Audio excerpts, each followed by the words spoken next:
एक गांव में बहुत सारी औरतें पानी भरने के लिए कुएं पर गई थी। वे आपस में बातें कर रही थी। कोई कह रही थी कि आज मुझे मेरा भाई लेने के लिए आएगा, कोई कह रही थी कि मुझे मेरा बाप लेने के लिए आएगा। एक औरत ने कमली से पूछा कि तू कुछ नहीं बोल रही है, क्या बात है? तब कमली ने कहा कि मुझे तो कोई भी लेने के लिए नहीं आएगा, क्योंकि मेरा तो कोई भाई ही नहीं है। वहीं कुएं के पास मोहनिया नाम का ठग बैठा था। कमली के मुंह से यह सुनकर उसने एक योजना बनाई।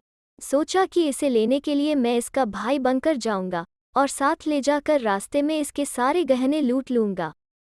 सारी औरतें पानी लेकर चल पड़ी। मोहनिया कमली के पीछे हो लिया और उसके घर चला गया। घर पहुंचकर उसने कमली से कहा, बाय राम राम। इस अनजाने भाई को देखकर कमली चौंकी। उसने कहा कि मेरे तो कोई भाई भतीजा था ही नहीं, तू कहाँ से आ गया? मोहनिया बोला कि मैं बहुत वर्षों बाद घर लौटा हूँ। जब मैं घर से गया था तब तू बहुत छोटी थी। आज जब इतने वर्षों बाद घर लौटा तो माँ से तेरा पता पूछकर लिवाने आया हूँ। कमली यह सुनकर बहुत खुश हुई कि मेरा भी भाई है। वो अपने पति से आज्ञा लेकर अपना सारा सामान बांधकर भाई के साथ ऊंट पर सवार होकर पीहर चल पड़ी। थोड़ी देर बाद कमली ने पूछा कि घर कब आएगा? तो भाई ने सिर्फ हूँ कर दिया। हूँ हाँ करते करते वे काफी दूर निकल गए। तो मोहनिया बोला कि कैसा घर आएगा? मैं कोई तेरा भाई नहीं हूँ, मैं तो तेरे गहने लूटने के लिए तेरा भाई बनकर आया था। मोहनिया की बात सुनकर कमली सन रह गई। दोपहर हुई तो मोहनिया खाना खाने एक कुएं के पास ठहर गया और कमली से बोला कि भूख लगी है, चूरमा बना ले। कमली चूरमा बनाने लगी तो मोहनिया कुएं से पानी निकालने लगा। कमली ने सोचा कि न जाने यह दुष्ट मेरी क्या गत बनाएगा, इससे अच्छा तो यही है कि मैं विष खाकर मर जाऊं। कमली के पास अफीम था, सो उसने अपने चूरमे में वो अफीम मिला दिया। दोनों खाने बैठे तो मोहनिया को संदेह हुआ कि कमली ने चूरमे में कुछ मिला न दिया हो।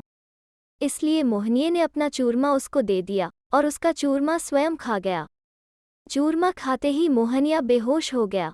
कमली ने सोचा कि अब तरकीब से काम लेना चाहिए। उसने मोहनिया के वस्त्र उतार कर खुद पहन लिए और मोहनिया को एक बोरे में भरकर और बोरे को ऊंट पर लादकर आगे चल पड़ी। अंधेरा होते होते मोहनिया का गांव आ गया। मोहनिया के दोस्त ने मोहनिया से पूछा कि मोहनिया आज तो बहुत माल मार कर लाया है। कमली ने कहा कि हाँ, यह तुम भी लो। यह कहकर उसने वो बोरा नीचे धकेल दिया। फिर कमली ने अपने घर की राह ली। मोहनिया का ठग दोस्त बोरे को उठाकर खुशी खुशी घर आया और पत्नी को चूरमा बनाने को कहा। सारे घर वाले खुश थे कि आज अनायास ही धन का बोरा मिल गया है। बच्चे चूरमा ले जा कर उस बोरे पर धम से बैठते और खुशी खुशी चूरमा खाते रहे। बच्चों के बार बार बोरे के ऊपर गिरने से मोहनिया का नशा दूर हुआ और उसने बोरे के एक छेद में से थोड़ा सा मुंह निकालकर बच्चों से कहा कि थोड़ा चूरमा मुझे भी दो।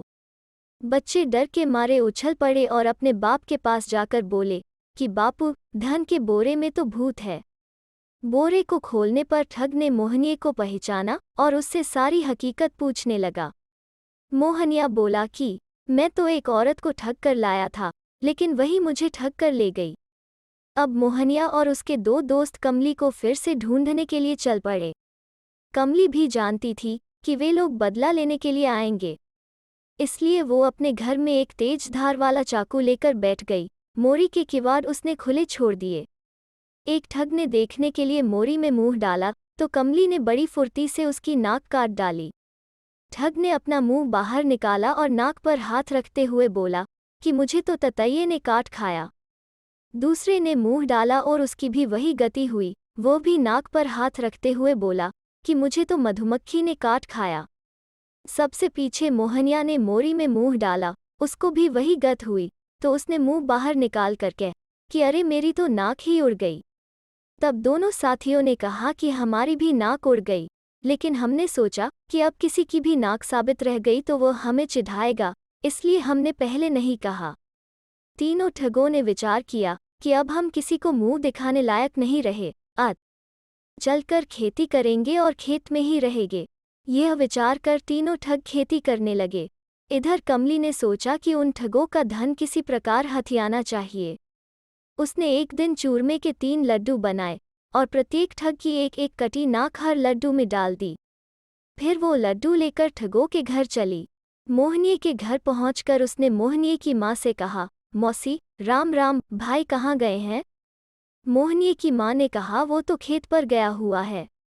कमली ने कहा कि मैं अपने भाइयों के लिए लड्डू लाई हूँ, सो उन्हें दिया।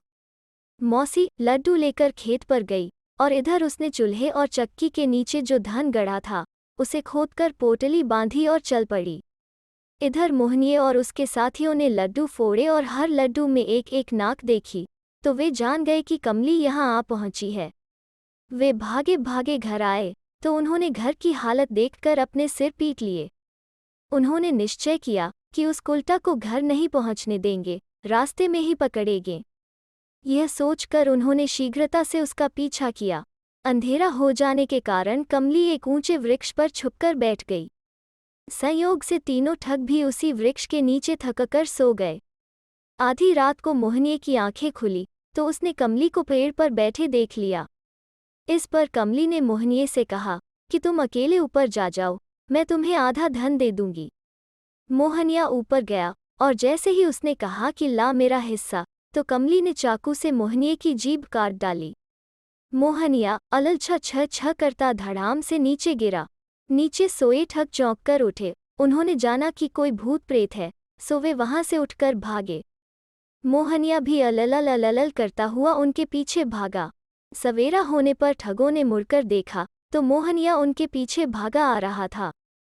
ठगों ने पूछा तो मोहनिया ने इशारों से सारी बात बतलाई। अब तीनों ठग सौगंध खा गए कि कमली के गांव की तरफ पैर करके भी नहीं सोएंगे। तो दोस्तों, कैसी लगी आज की लोककथा? अगर अच्छी लगी तो लाइक और शेयर करें और चैनल को सब्सक्राइब करना ना भूलें। फिर मिलते हैं एक नई लोककथा पर।